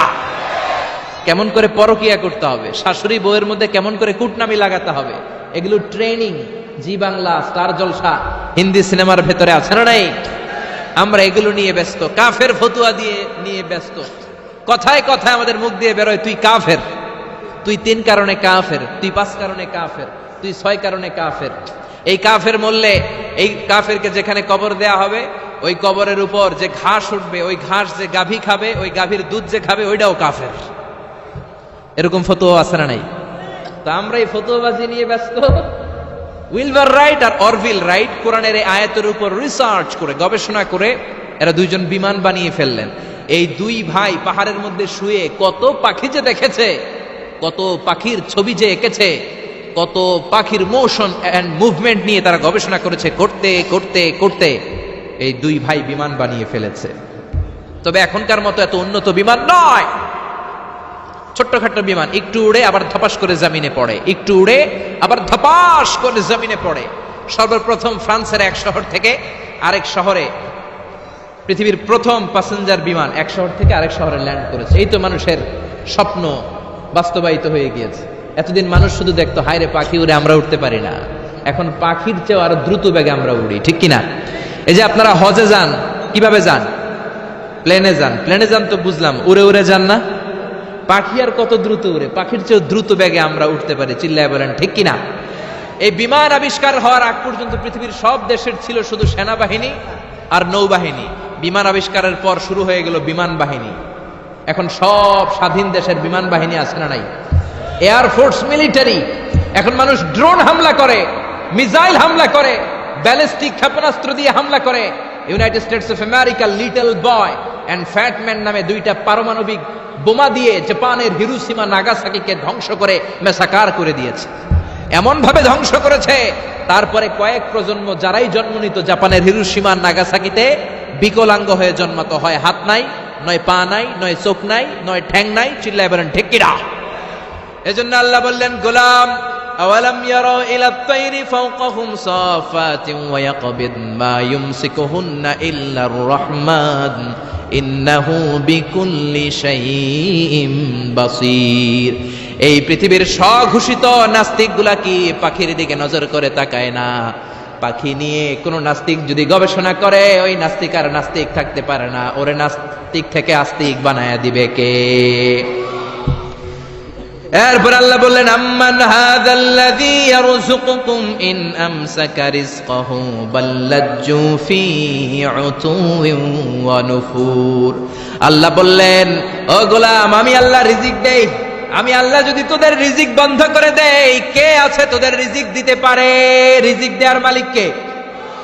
পৃথিবীতে যত খাবার আছে সব খাবারগুলো যদি নষ্ট হয়ে যায়, আমাদেরকে খাবার দিবে কে? ঘুম থেকে উঠে দেখলেন কোথাও কোনো খাবার নাই, বাজারে ফলমূল নাই, বিস্কুট নাই, আলু নাই, সিঙ্গারা নাই, কিচ্ছু নাই। ক্ষেতের মধ্যে কোনো ফসল নাই, গাছের মধ্যে ফুল ফল কিচ্ছু নাই। এরকম যখন অবস্থা হয়ে যাবে, আল্লাহ যদি রিজিকগুলো দেয়া বন্ধ করে দেয়, আপনাদেরকে রিজিক দিবে কে? খাদ্য দিবে কে? নাকি আপনাদের খাদ্যমন্ত্রী? আপনাদের খাদ্যমন্ত্রীও রিজিক দিতে পারবে না? প্রধানমন্ত্রী? জোরে বলেন। এজন্য আল্লাহ বললেন, আমা মিন দাব্বাতিন ফিল আরদি ইল্লা আলাল্লাহি রিজকুহা। এই জমিনের মধ্যে যত ধরনের প্রাণী আছে, মাছ আছে, পশু আছে, সব প্রাণীগুলাকে, মানুষগুলাকে রিজিক দেয় কে? তিমি মাছগুলো সকালবেলা সাগরের এই মাথা থেকে ওই মাথা যায় খালি পেটে, বিকেলবেলা পেট ভর্তি করে তিমি মাছটারে ফিরায় দেয় কে? বাবুই পাখি সকালবেলা বাসা থেকে খালি পেটে বের হয়ে যায়, বাবুই পাখির পেট ভর্তি করে বিকেল বেলায় বাসায় ফিরিয়ে দেয় কে? রিকশাওয়ালা সকালবেলা আল্লাহর নাম নিয়ে খালি পকেটে রিকশা নিয়ে বের হয়ে যায়, বিকেল বেলা রিকশাওয়ালার পকেট ভর্তি করে রিকশাওয়ালাকে বাড়িতে ফিরায় দেয় কে? এজন্য রিজিক দেওয়ার মালিক একজন, তিনি কে? চিল্লায় বলেন না, তিনি কে? আল্লাহ ছাড়া কেউ রিজিকের ব্যবস্থা করতে পারে না। সাইয়েদনা সুলাইমান আলাইহিস সালাম ছিলেন গোটা বিশ্বের বাদশা। চারজন বাদশা যারা গোটা বিশ্বকে শাসন করেছে, এই চারজনের দুইজন হচ্ছে মুমিন, দুইজন কাফের। কাফেরের একজন হচ্ছে নমরুদ, আরেকজন হচ্ছে বখতনাসর। এই বখতনাসরকে ইংরেজিতে বলে Nebuchadnezzar the second. He was the constructor of the hanging garden of Babylon. ব্যাবিলনের শূন্য উদ্যানের নির্মাতা। এই দুইজন কাফির শাসক গোটা বিশ্বের বাদশা ছিল। আর মুমিন ছিল দুইজন, একজন সাইয়েদনা সুলাইমান আলাইহিস সালাম, আরেকজন হচ্ছে যুলকারনাইন। কোন সুবহানাল্লাহ। তো সুলাইমান আলাইহিস সালাম আল্লাহর জলিল কদর পয়গম্বর, আল্লাহরে বললেন, আল্লাহ তুমি আমারে গোটা বিশ্বের বাদশা বানালা, আমি চাই একদিন আমি গোটা বিশ্বের সব মানুষ, প্রাণী আর মাছগুলোকে লাঞ্চ খাওয়াবো। লাঞ্চ কি খাওয়াবো? লাঞ্চ বুঝেন তো আপনারা? লাঞ্চ মানে কি? দুপুরের খাবার। আচ্ছা, তো সাইয়েদনা সুলাইমান আলাইহিস সালাম ইচ্ছা পোষণ করলেন, আল্লাহ এই বর্ণনাটা মিনাল ইসরাইলিয়াত, ইসরায়েলি বর্ণনা, কিন্তু বর্ণনা করা যাবে, সমস্যা নাই। ওয়া হাদিসু আন বানি ইসরাঈলা ওয়ালা হারাজ, সমস্যা নাই। এটা আমাদের কোরআন বা হাদিসের কোনো আয়াতের সাথে কন্ট্রাডিক্ট করে না, এজন্য বর্ণনা করা যায়। তো সাইয়েদনা সুলাইমান বললেন, আল্লাহ গোটা বিশ্বের সব প্রাণীকুল, পশুকুল, পক্ষীকুল, মৎস্যকুল, মানবকুল, জিনকুল, সবাইকে আমি একবেলা কি খাওয়াবো? সবাই বলেন, কথা বলেন না। লাঞ্চ খাওয়াবো, দুপুরের খাবার। সবাই বলেন কি খাওয়াবে? দুপুরের খাবার খাওয়াবো। আল্লাহ বললেন, no, it's not your duty man, it's not your job. Sulaiman, এটা তোমার কাজ না, এটা আমার কাজ, তুমি পারবা না। সাইয়েদনা সুলাইমান বললেন, আল্লাহ লেট মি ট্রাই, আমার একটু চেষ্টা করতে দেন না। আমার মনে বড় শখ, গোটা বিশ্বের বাদশা আমারে বানায় দিলেন, গোটা বিশ্বের প্রেসিডেন্ট করে আপনি আমাকে সিলেক্ট করলেন। আমি যদি একবেলা সবারে মেহমানদারি করাইতে পারতাম, আমার কলিজাটা ঠান্ডা হয়ে যেত। সুলাইমান আলাইহিস সালাম জোরাজোরি করতে শুরু করলেন, আল্লাহ রাজি হয় না, সুলাইমান নবীও ছাড়েন না। পরে সুলাইমান আলাইহিস সালামের জোরাজোরির কারণে আল্লাহ বললেন, ওকে ট্রাই করে দেখো পারো কিনা। সাইয়েদনা সুলাইমান আলাইহিস সালামের অনুসারী ছিল জিনেরা। জিনেরা ওনার কথা শুনতো, সব জিনদেরকে নিয়ে বসালো, জিনদের সাথে গোল টেবিল বৈঠক। জিনের বাদশারে বলল, জিনের বাদশাহ, আমি গোটা বিশ্বের সব মানুষগুলোকে একদিন দুপুরের খাবার খাওয়াবো। যাও সাগরের পাড়ে 40 কিলোমিটার জায়গার মধ্যে খাবারের আয়োজন করো। জিনের বাদশা বিশাল বিশাল ডেক পাতিল নিয়ে সমস্ত জিনদেরকে নিয়ে রান্না বান্নার কাজ শুরু করলো। আফ্রিকার জঙ্গল থেকে আস্ত আস্ত গরুগুলোকে এনে ফ্রাই করতে আরম্ভ করলো, হরিণগুলোকে রোস্ট করতে আরম্ভ করলো, সাগরের তিমি মাছগুলোকে ভুনা করতে শুরু করলো, আকাশের বড় বড় পাখিগুলোকে রোস্ট করতে শুরু করলো। 40 কিলোমিটার ব্যাপী জায়গা নিয়ে খাবার তৈরি করা হচ্ছে, কারণ সাইয়েদনা সুলাইমান আলাইহিস সালাম গোটা বিশ্বের মানুষকে, গোটা বিশ্বের প্রাণীগুলোকে একদিন দুপুরের খাবার খাওয়াবে। তো 40 কিলোমিটার জায়গার মধ্যে খাবারের আয়োজন করা হলো। সাইয়েদনা সুলাইমান আলাইহিস সালাম বললেন, রান্না করতে থাকো। করতে করতে বিশাল রান্নার স্তূপ, বিরিয়ানির স্তূপ, খিচুড়ির স্তূপ, পোলাওয়ের স্তূপ, রেজালার স্তূপ, ঝাল গরুর মাংসের স্তূপ, কোরমার স্তূপ, সব কিছুর স্তূপ করা হলো। ফল মূল মাছ মাংস এনে স্তূপ করা হলো 40 কিলোমিটার এরিয়া নিয়ে। কয় কিলোমিটার? সবাই বলেন কয় কিলোমিটার? সব যখন রান্না শেষ, চলে এলো সেই মাহেন্দ্রক্ষণ, সেই মাহেন্দ্র দিন, যেদিন তিনি আপ্যায়ন করাবেন। সাইয়েদনা সুলাইমান আলাইহিস সালাম উদ্বোধনী ভাষণ দিবেন, মানে উদ্বোধন করবেন। খাবার উদ্বোধন করা লাগবে না, তো গোটা বিশ্বের মানুষ খাবে, মহাবিশ্বের সব প্রাণী খাবে। উনি উদ্বোধনী বাক্যে বললেন, আমি বেশি কিছু বলতে চাই না। মাছেরা লাইন ধরবে সাগরের এদিক দিয়ে, পাখিরা লাইন ধরবে ডান দিক দিয়ে, মানুষ লাইন ধরবে বাম দিক দিয়ে, জিনেরা লাইন ধরবে সামনে দিয়ে, আর বনের পশুরা লাইন ধরবে জঙ্গলের এদিক দিয়ে। লাইনে লাইনে আসো, তোমাদেরকে খাবার দেয়া হবে সকাল থেকে সন্ধ্যা পর্যন্ত, যার যত মনে চায় পেট ভর্তি খাবার দেয়া হবে। ইন দ্য মিন টাইম সাগরের ভেতর থেকে এক বিশাল আকৃতির তিমি মাছ হা করে ডেকে বলল, সুলাইমান, আমি লাইন টাইন মানি না। কি মানি না? তুমি তোমার উদ্বোধনী বক্তব্যে বলেছো লাইন ধরে খাবার নিতে হবে, আমি লাইন টাইন মানি না। আমার পেটে প্রচন্ড ক্ষুধা, ক্ষুধার জ্বালায় আমি মরতে বসেছি, আমি লাইন মানি না, খাবার দাও। সাইয়েদনা সুলাইমান আলাইহিস সালাম বললেন, আমি নবী মানুষ, আমি বেলাইন করতে পারি না। সাইয়েদনা সুলাইমান বললেন, আমি লাইন ছাড়া খাবার দিতে পারি না।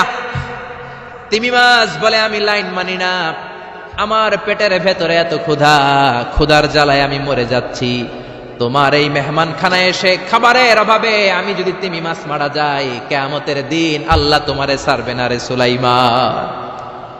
সুলাইমান আলাইহিস সালাম পড়ে গেছে বিপদে।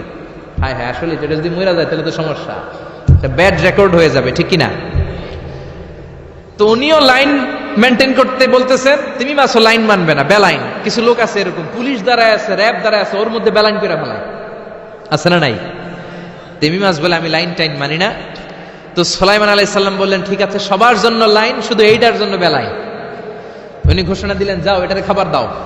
তো তিমি মাছ বলল, সুলাইমান, আমি এই যে আমার মুখটাকে, বিশাল মুখটাকে হা করে রেখেছি, আমার মুখের ভেতরে জিনদেরকে বলো খাবার ঢুকায় দিতে, যতক্ষণ না আমার পেট ভরবে আমি হা করে থাকবো, চিল্লায় কোন আল্লাহু আকবার। সাইয়েদনা সুলাইমান আলাইহিস সালাম ভাবলেন, বিশাল একটা আস্ত গরুর রোস্ট যদি ঢুকায় দেয় তাইলেই তো শেষ, কেল্লা ফতে, ঠিক কিনা? সাইয়েদনা সুলাইমান বললেন, যাও আফ্রিকার জঙ্গলের যে গরুগুলো রোস্ট করেছো, একটা রোস্ট এই তিমি মাছের পেটের ভেতরে ঢুকিয়ে দাও। জিনের বাদশা যে রোস্ট ঢুকায় দিছে ওইটা হা করেই আছে। সাইয়েদনা সুলাইমান বললেন, কয়েকটা খাসি মেরে দাও। খাসি মেরে দেয়া হলো, এটা হা করে আছে। কয়েক বস্তা বিরিয়ানি মেরে দাও, মেরে দেয়া হলো। বললো আরো 10টা গরু ঢুকায় দাও, হা করে আছে। আরো 50টা খাসি ঢুকায় দাও, হা করে আছে। আরো কয়েক হাজার তিমি মাছ রোস্ট করে ঢুকায় দাও, ঢুকায় দিতেছে। খাবার যত আছে দিতে শুরু করলো। ইন দ্য মিন টাইম 1 কিলোমিটারের খাবার শেষ। সুবহানাল্লাহ কইবেন না? তিমি মাছ বিশাল বড় হা করে বসে আছে সাগরে। জিনের বাদশা খাবার দিতে লাগলো। 1 কিলোমিটার শেষ, 5 কিলোমিটার শেষ, 10 কিলোমিটার শেষ, 20 কিলোমিটার শেষ, 30 কিলোমিটার শেষ, 40 কিলোমিটার শেষ। এখনো তিমি মাছের মুখ হা করা আছে না নাই? সাইয়েদনা সুলাইমান সিজদায় পড়ে গেলেন, আল্লাহর ডেকে বললেন, মাবুদ রে, আমি বুঝতে পারি না আসলে রিজিক দেওয়ার মালিক আমরা না, গোটা বিশ্বের সবাইকে খাওয়ানোর ক্ষমতা আমার নাই, রিজিকের মালিক একজন, তিনি কে? তিমি মাছ ডেকে বলে, ও সুলাইমান, প্রতিদিন রব্বুল আলামিন 3 লোকমা খাবার আমারে খাওয়ায়, 3 লোকমা খাবার সাগর থেকে আমাকে সংগ্রহ করে দেয়। তুমি যে 40 কিলোমিটারের সব খাবারগুলো আমার পেটের ভেতরে ঢুকিয়ে দিয়েছো সুলাইমান, আল্লাহর 3 লোকমা খাবারের 1 লোকমার সমানও হয় নাই। আরো আস্তে কোন সুবহানাল্লাহ। এজন্য রিজিক দিতে পারে একজন, তিনি কে? আরো জোরে বলেন, কে? এই সূরাটা আল্লাহ শেষ করলেন কি বলে? কুল আরাআইতুম ইন আসবাহা মাউকুম গাওরান ফামান ইয়াতিকুম বিমাইম মাইন। বলো দেখি সবে, শুকাইয়া যদি যায় এই পৃথিবীর পানি, তাহলে হেথায় তটনির ধারা কে দিবে সবারে আনি? চিল্লায় পড়েন আল্লাহু আকবার। একদিন ঘুম থেকে উঠে যদি দেখেন টিউবওয়েল চাপছেন, পানি নাই, নদীর মধ্যে পানি নাই, ট্যাপ ছেড়ে দিলেন, ট্যাপ থেকে কোনো পানি নাই, আপনারে পানির ব্যবস্থা করে দিবে কে? কেউ করে দিতে পারবে আল্লাহ ছাড়া? একটু কল্পনা করেন না, আগামীকালের সকালটা, ঘুম থেকে উঠলেন, মুখ ধুবেন, টয়লেট করবেন, ফ্রেশ হবেন, ট্যাপে পানি নাই, টিউবওয়েলে পানি নাই, বাজারে মিনারেল ওয়াটারও নাই, কোথাও পানি নাই, কি করবেন? পানি দেওয়ার মতো কেউ আছে? জোরে বলেন। এজন্য পানির মালিক কে? জোরে বলেন। এই পানি দিয়ে আল্লাহ আবার শাস্তিও দেয়। পানির অপর নাম যেমনি জীবন, আবার পানির অপর নাম হচ্ছে মরণ। চিল্লায় বলেন ঠিক কিনা? সাইয়েদনা নূহ আলাইহিস সালামের উম্মতকে এই পানি দিয়ে, প্লাবন দিয়ে আল্লাহ শেষ করে দিয়েছেন। চিল্লায় বলেন ঠিক কিনা? এজন্য পানির মালিক আল্লাহ। পানি চাইতে হবে শুধুমাত্র কেবলমাত্র একজনের কাছে, তিনি কে? নাকি বৈশাখীর কাছে চাবেন? নাকি ইন্দ্রদেবের কাছে চাবেন? হিন্দুরা পানি চায় ইন্দ্রদেবের কাছে। কার কাছে? আর আমরা চাই বৈশাখীর কাছে। বৈশাখী মেঘের কাছে জল চেয়ে তুমি কাঁদবে, আমি চাই না, তুমি কাঁদবে, আমি চাই না। এরকম আছে না নাই? বৈশাখী তোমার পানি দিতে পারে না, ইন্দ্রদেব পানি দিতে পারে না, কোন সরকার বাহাদুর পানি দিতে পারে না। পানি দিতে পারে একজন, তিনি কে? আল্লাহ মেঘ দে পানি দে ছায়া দে রে তুই, আল্লাহ মেঘ দে। পড়েন পড়েন, আল্লাহ মেঘ দে পানি দে ছায়া দে রে তুই, আল্লাহ মেঘ দে। পানি দেওয়ার মালিক হচ্ছে একজন, তিনি কে? কেউ যেটা পারে না পারে কে? কেউ যেটা দেয় না দেয় কে? এই পানি থেকে আল্লাহ মহাবিশ্বের সব সৃষ্টি করলেন। ওয়াজআলনা মিনাল মাই কুল্লা শাইইন হাই আফালা ইউমিনুন। আমি পানি থেকে তোমাদের সবাইকে বানালাম, তারপরেও কি ওরা ঈমান আনবে না? ১৫০০ বছর আগে আল্লাহ এই কোরআনে বললেন, আমি পৃথিবীর সব প্রাণগুলোকে বানিয়েছি পানি থেকে। কোত্থেকে? জোরে বলেন। বিজ্ঞানীরা এখন স্বীকার করছে যে পৃথিবীর সর্বপ্রথম প্রাণ পানি থেকে এসেছে। চাঁদে পানি নাই, তাই প্রাণও নাই। মঙ্গলে পানি নাই, তাই প্রাণও নাই। জুপিটারে পানি নাই, তাই প্রাণও নাই। কোন গ্রহে একটা ফোঁটাও পানি নাই, তাই প্রাণও নাই। পৃথিবীতে পানি আছে, তাই পৃথিবীর মধ্যে প্রাণ দিয়ে পৃথিবীটাকে চমৎকার করে তৈরি করে দিয়েছে কে? বিজ্ঞানীরা বলে পৃথিবীর সর্বপ্রথম যে প্রাণকণা আবিষ্কার হয়েছে এটার নাম হচ্ছে অ্যামিবা। কি নাম? তারা বলে এটা পানি থেকে এসেছে। It's a very small unicellular organism in the world. পৃথিবীর সবচেয়ে ছোট এককোষী জীবকণা হচ্ছে অ্যামিবা। তারা বলে এই অ্যামিবা পানি থেকে এসেছে। তারপরে এসেছে জুপ্লাঙ্কটন, ফাইটোপ্লাঙ্কটন, ব্যাকটেরিও প্লাঙ্কটন, হোলো প্লাঙ্কটন। এইভাবে যত প্রাণের যত স্পিসিজ আছে, প্রজাতিগুলো ডেভেলপ করেছে, সবগুলোকে পানি থেকে তৈরি করলো কে? আবার আল্লাহ ডেকে বললেন, গোলাম পানিকে আমি দুই কিসিমের করলাম। কোথাও আমি দিয়ে দিলাম লোনা পানি, আবার কোথাও বইয়ে দিলাম মিঠা পানি। আছে না নাই? সাগরের মধ্যেও দুই ধরনের পানি, কালো পানি, নীল পানি একই সাগরের মধ্যে বয়ে যায়, কিন্তু মাঝখানে অদৃশ্য ব্যারিকেড দিয়েছে কে? মারাজাল বাহরাইনি ইয়ালতাকিয়ানি বাইনাহুমা বারযাখুন লা ইয়াবগিয়ান ফাবিআইয়ি আলাই রাব্বিকুমা তুকাযযিবান। একই সাগরের মধ্যে লোনা পানি, মিঠা পানি একটা আরেকটার সাথে মিশে না। এক জায়গায় নীল কালারের পানি, আরেক জায়গায় একটু কালচে রঙের পানি একসাথে আছে, কিন্তু একটার সাথে আরেকটা মিশে না। দেখেছেন? কেউ দেখেন নাই? বাংলাদেশে আছে, কিন্তু গোয়ালন্দের ফেরিঘাটে ওইদিকে আছে। আমি মিশরে দেখেছি নীল নদের পানির সাথে ভূমধ্য সাগর, মেডিটেরেনিয়ান সি, এই পানির কোনো মিল হয় না। একদিকে নীল নদের পানি, আরেকদিকে ওই সাগরের পানি, দুইটা একসাথে বয়ে যায়, কিন্তু একটার কালারের সাথে আরেকটার কালার মিক্স হয় না। চিল্লায় বলেন আল্লাহু আকবার। আবার আল্লাহ ডেকে বললেন, গোলাম মিঠা পানির নদী দিয়ে বিশ্বটারে আমি সিক্ত করেছি। বাংলাদেশের জেলায় জেলায়, থানায় থানায়, আনাচে কানাচে মিঠা পানির নদী আছে না নাই? কথা কন। এই নদীগুলো মিঠা পানির নদী না হয়ে যদি লোনা পানির নদী হতো, আমাদের গাছপালাগুলো বাঁচত নাকি? এই সুন্দর ফুল সুন্দর ফল মিঠা নদীর পানি, আল্লাহ তোমার মেহেরবানি। তুমি কতই দিলে রতন, ভাই বেরাদর পুত্র স্বজন, ক্ষুধা পেলে অন্ন যোগাও, মানি চাই না মানি, আল্লাহ তোমার মেহেরবানি। পড়েন আল্লাহু আকবার। এজন্য পানি দিতে পারে একজন, তিনি কে? আবার আল্লাহ ডেকে বললেন, আন্না সাবাবনাল মাআ সাব্বা সুম্মা শাকাকনাল আরদা শাক্কা। যেখানে যতটুকু পানি দেয়া দরকার ততটুকু দিলাম। নারিকেল গাছের উপরে কাটলে কোনো পানি পড়ে না, কিন্তু খেজুর গাছের মাথায় যদি কেটে দেন শীতকালে মিষ্টি পানি আসে না নাই? একরকম না দেখতে? নারিকেল গাছ, খেজুর গাছ, রাস্তার এই পাশে নারিকেল গাছ, রাস্তার এই পারে খেজুর গাছ। খেজুর গাছ চিনেন তো? খেজুরের রস খান না আপনারা? নারিকেল গাছের মাথায় কেটে দিলে কোনো রস নাই, শুকনা। আর খেজুর গাছের মাথায় যদি আপনি কেটে দিয়ে একটা ঘটি দিয়ে দেন, সকালে মিষ্টি রসের ব্যবস্থা করে দেয় কে? আবার আখের ভিতরে মিষ্টি রস দিলেন আখ। আখ বলেন নাকি গ্যান্ডারি বলেন? কুইশাল, হ্যাঁ কুইশাল আখ, গ্যান্ডারি যেটাই বলেন। এই গ্যান্ডারি দেখতে যেমন, বাঁশের চিকন কচি কঞ্চিগুলো একরকম, ঠিক কিনা? এই গ্যান্ডারি, এই ইক্ষু মিলে ঈশ্বর দিতে আছে বাংলাদেশ। ঈশ্বর দিতেও আমরা যাই মাহফিলের জন্য। ওখানে সুগার মিলে ঢুকালে এখান থেকে গ্যান্ডারিগুলোকে, ইক্ষুগুলোকে প্রসেস করে ওই দিক দিয়ে মিষ্টি পানি বের হয়। গরম হিট দিলে এটা শুকনো খসখসে সুগার হয়ে যায়। সুবহানাল্লাহ কইবেন না? একই রকম দেখতে বাঁশের কঞ্চি। গ্যান্ডারি দেখতে যেমন, ইক্ষু দেখতে যেমন, বাঁশের কঞ্চিও দেখতে তেমন। গ্যান্ডারিগুলো, ইক্ষুগুলো সুগার মিলে দিলে রস বের হয়। বাংলাদেশের সব বাঁশগুলো কেটে কেটে সুগার মিলে দিলে এক ফোঁটা রস বেরোবে নাকি? জোরে বলেন, বেরোবে? এজন্য আল্লাহ বললেন, আন্না সাবাবনাল মাআ সাব্বা। যেখানে যতটুকু পানির দরকার ততটুকু দিলাম। ক্ষীরার ভেতরে যতটুকু পানি, কমলার ভেতরে ততটুকু নাই। তরমুজের ভেতরে যতটুকু পানি, আপেলের ভেতরে ততটুকু নাই। নারিকেলের ভেতরে যতটুকু পানি, ডাবের ভেতরে ততটুকু নাই। সুবহানাল্লাহ, চিল্লায় পড়েন সুবহানাল্লাহ। আবার পৃথিবীর সব পানিগুলো যদি টকবগে ফুটন্ত গরম হয়ে যেত, খেতাম কি? পান করার কোনো সুযোগ থাকতো না, জোরে কোন ঠিক কিনা? যদি দেখতেন যে পৃথিবীর সব জায়গার পানি ফুটন্ত গরম, এটা ঠান্ডা হয় না, আমরা খেতে পারতাম? কথা কন না। আপনারা যে পান করেন গরম পানি না ঠান্ডা পানি?